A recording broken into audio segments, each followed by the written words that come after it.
One reason was the, and at the end of this test, if it tows okay and I like the truck, I will tell you live if I'm going to buy it.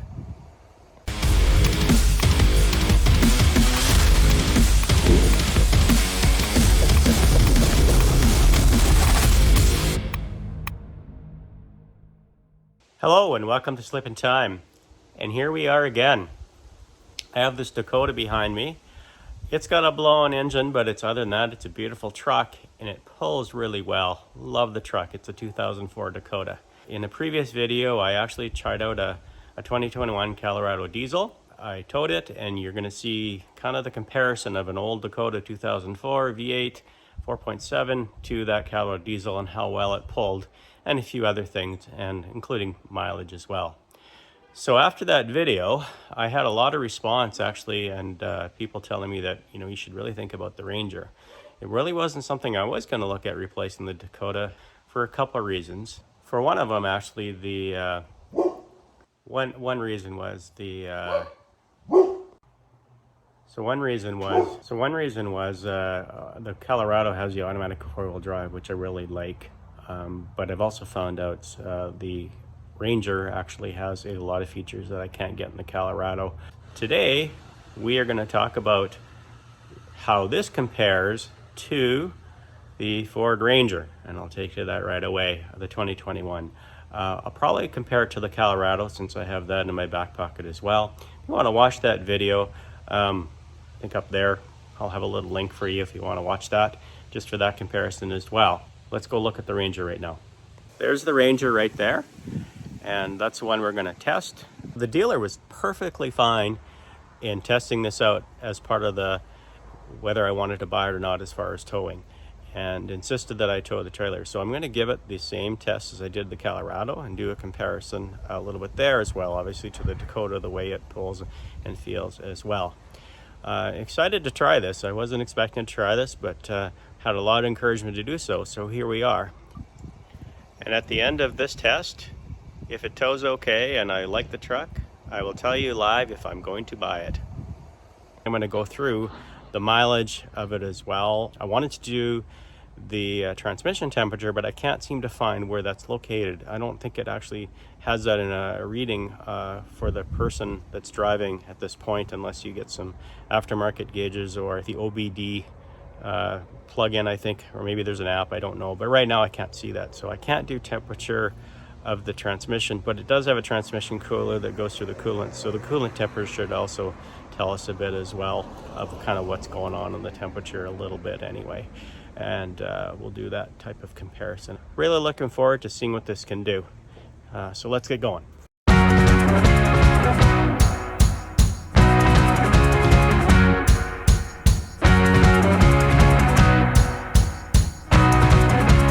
This is the reverse camera, which obviously the Colorado I had. I don't have one in my my Dakota, but it can be easily matched.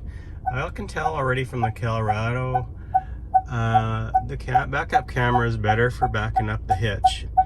This little thing here, I don't know, I gotta remove that little thing, but I'm not gonna do that because this is a new truck right now, but that's gotta clear out. But the Colorado had a more kind of direct look at the hitch ball, I found, for lining things up, where this has more of an angle. I still can make it work.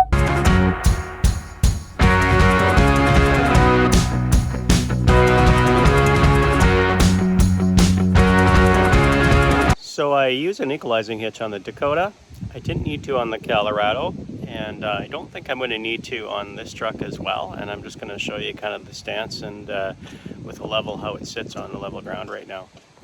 You can see that it sits pretty level. It's squatted a little bit, but really pretty good. In fact, if you look at my other video, I'm just going to see if you can see that bubble. It actually is upright more than the Colorado was. Again, if I want an equalizing hitch, which puts the trailer hitch up, then it's going to be worse. So we don't need an equalizing hitch.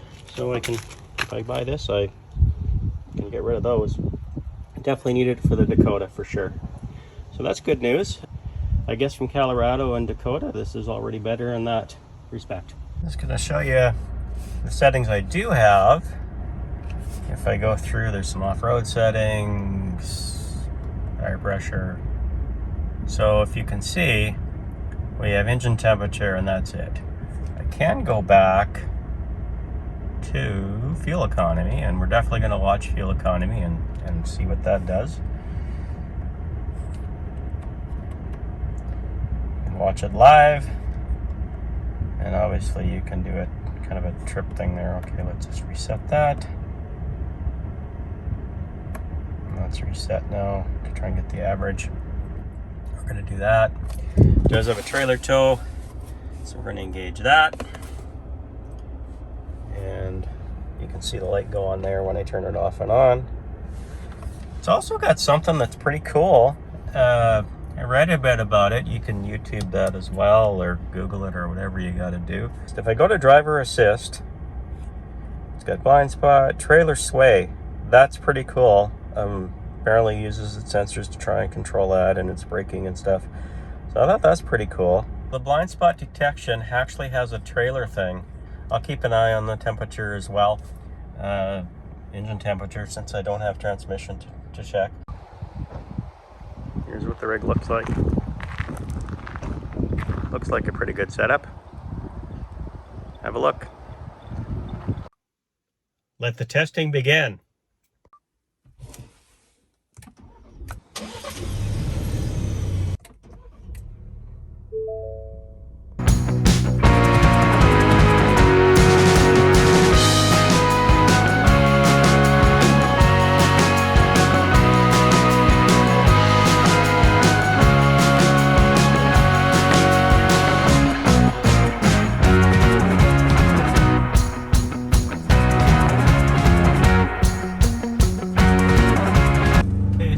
Impressions, just going basically the second block now. I actually can feel it pull. I hardly can't feel it pull, to be honest, compared to the Colorado. Even it seems to be easier pulling this trailer around just at slow speeds anyway, and the little hills up the street here and stuff. Better than the Dakota as well. That Colorado was a bit of a dog, I have to say that. Just heading out on the highway now. So this will be the first test to try and get it to highway speed.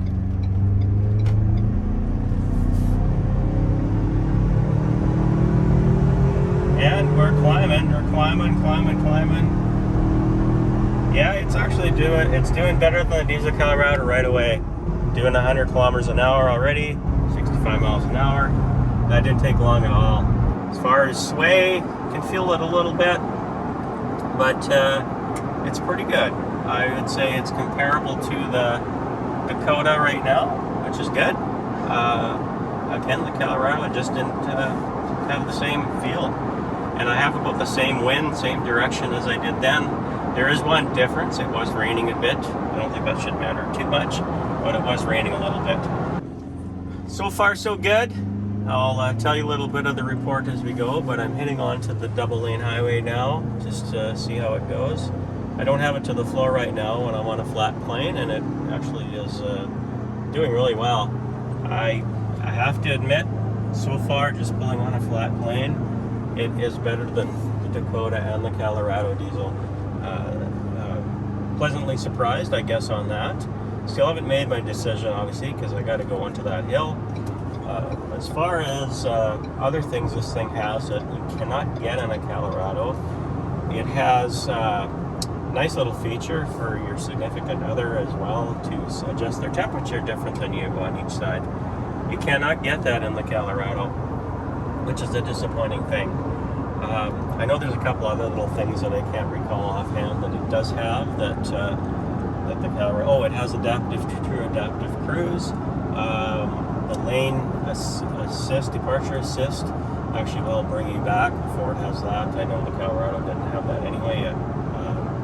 So there's definitely some little things that are better in this truck compared to the Colorado, and certainly the Dakota doesn't have.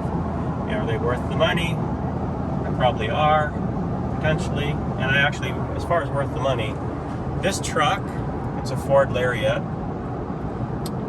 pretty topped up, And the Colorado I tried was the same price, pretty much identical, within a few $100s, a couple $100. They're second on the top of the line before their off-road model. So it's a fair comparison that way, but it has more options. One option that they don't have in the Ranger, which is very disappointing, and would have to be put into this and was, is a brake controller. Ford does have a Ford Preferred that they sell, which hooks up to all their sensors and everything. It's $500 or something like that, might even be more, plus install. Where that's in the Colorado with the trailer tow package, and Canyon has that built in. So that's, I don't know why Ford doesn't have that. If you're going to tow, and it can tow 7,500 pounds apparently, you don't want that. Not sure why, but that's definitely a knock against it. Well, if you want to know my mileage right now, I'm doing around 70 miles an hour, and you can see we got about 11 miles per gallon. And that is interesting because you may recall in the Colorado, it got around 11 and a half, I think, average driving, and at the end I'll tell you an average driving. At best I got, I think it was 13, 14, and that was with the diesel. So this is actually doing fairly comparable, and it's not a diesel. And I can already tell it's doing better on the pulling, even the feel. I don't feel any sway at all, none. And I didn't with the Dakota either on conditions like this. The Colorado was terrible. That's my description. It was terrible. And again, that's a truck that I thought was the truck. I thought that's what I was going to buy, and I was disappointed. So if I go through engine temperature, since I don't have the temperature of the transmission, let's just go to display mode here. And it actually doesn't tell me the temperature. I don't know if you can find that anywhere or not. Let's look through here.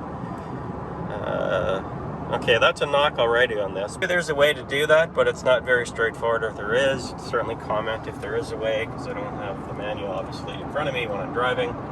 But the temperature's fine. That's all it's telling me. The temperature's fine. I do know it monitors the transmission temperature as well, and it has a transmission cooler. But that's something I would probably add as a sensor for long drives. I'd want to do that.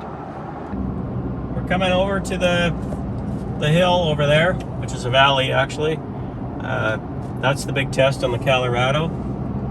If you haven't watched the video, just to recap, that hill ahead there, I couldn't get past 55 miles an hour at all when I was trying to go up it.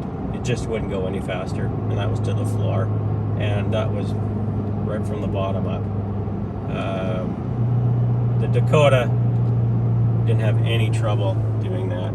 As I go down this hill right now, I can see the engine's actually doing its own little braking as well, which I think is pretty cool that it's doing that. I didn't even know that it did that. I thought it was all on its own, but it does some engine braking.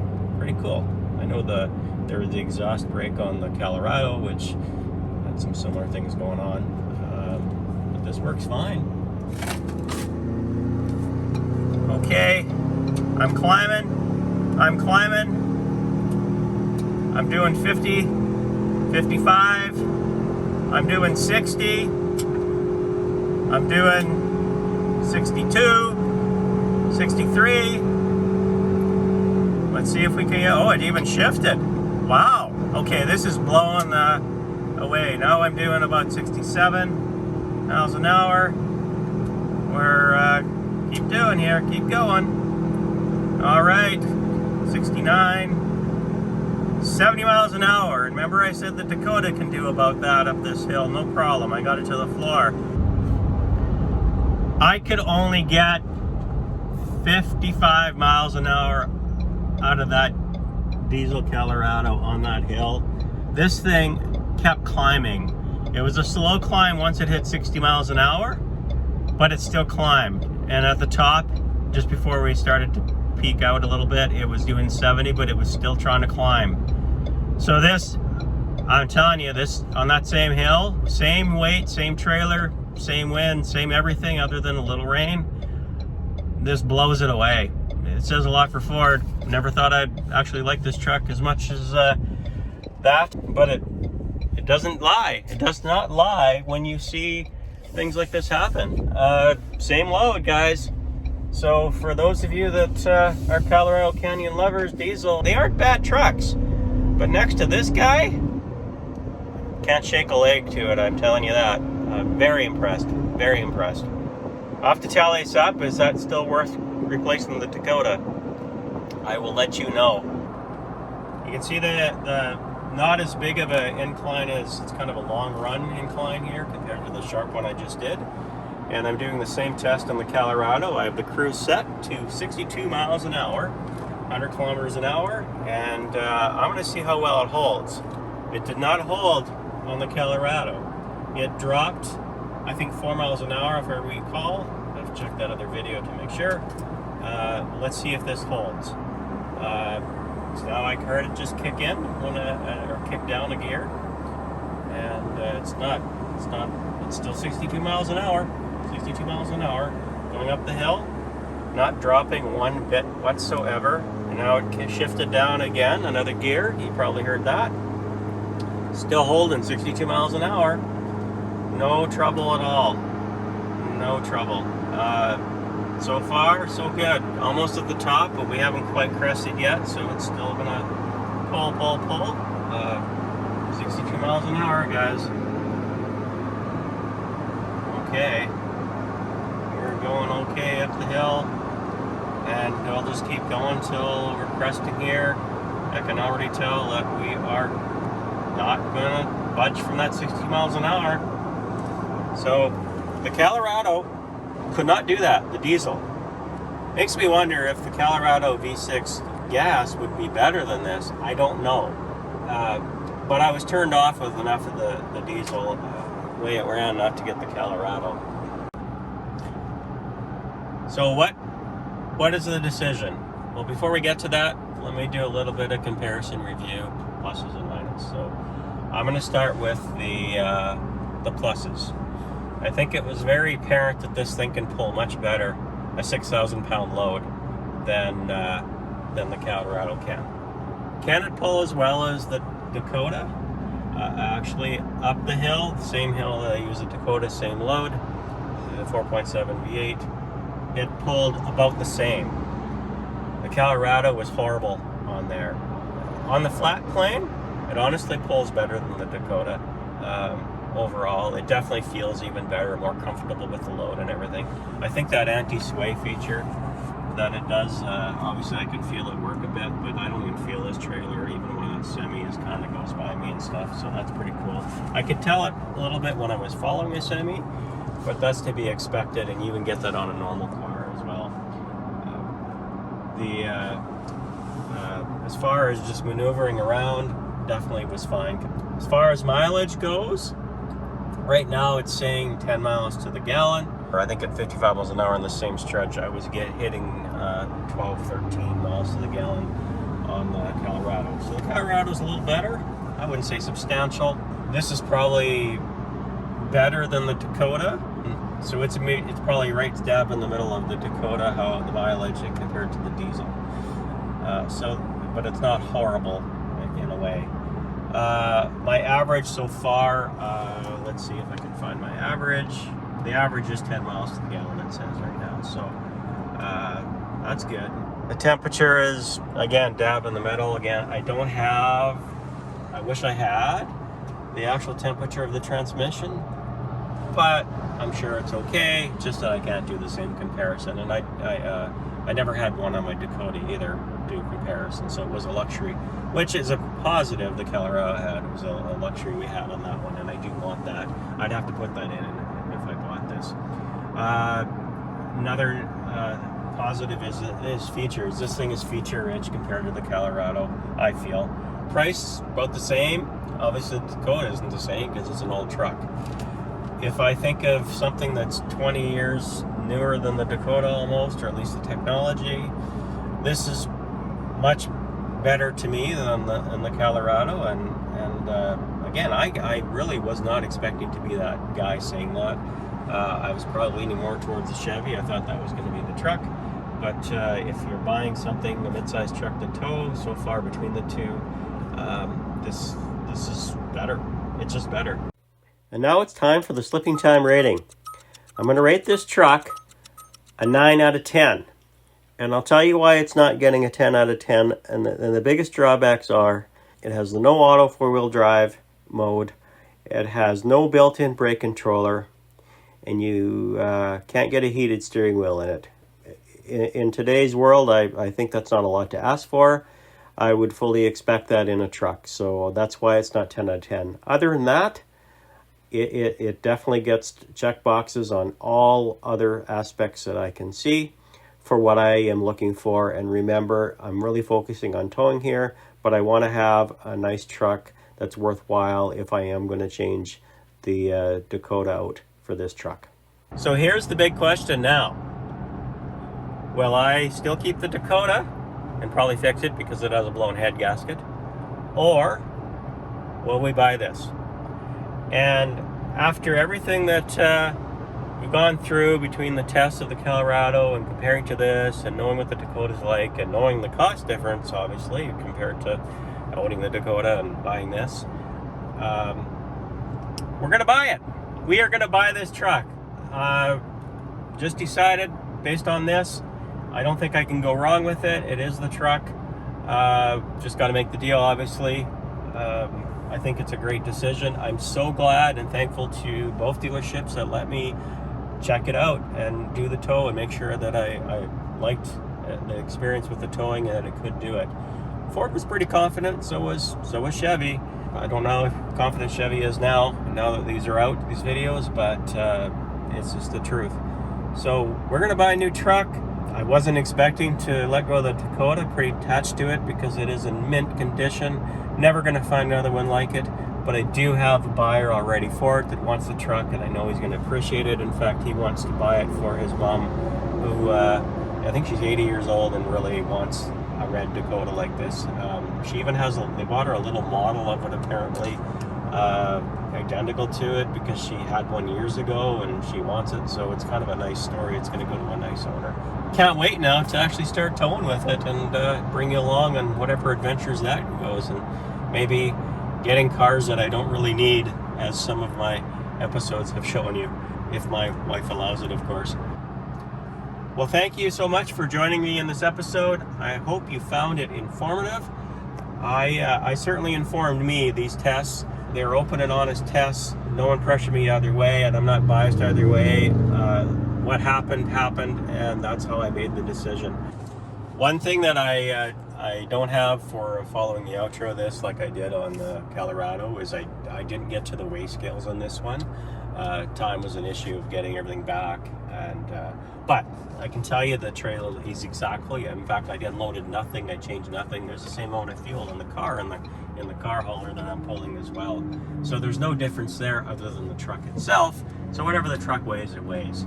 So I'll put that in when it weighed for the Colorado, and you can kind of get the idea. So I'm just ending the journey now, and this is an interesting little bonus. Well, it's not a bonus, it's a fact. The average is 11.3 miles per gallon, and I believe that's pretty close to what, might be exactly, I'll have to check, of what the diesel Colorado got. So in the same exact drive, basically exactly the same drive, same streets to go down, everything, same kilometers, everything, conditions similar except for some rain on the Colorado. Average has been the same for the whole trip. That is impressive considering this isn't a diesel. So not only can it outpull it and accelerate on a hill compared to the other one, it actually can get the same, or pretty much the same fuel mileage. Another plus to why I'm buying this truck. Thanks so much for joining me on this episode, informative episode of Slipping Time, and finding out whether I was going to buy this truck. Please like, subscribe, share, enjoy every day, and always make it right.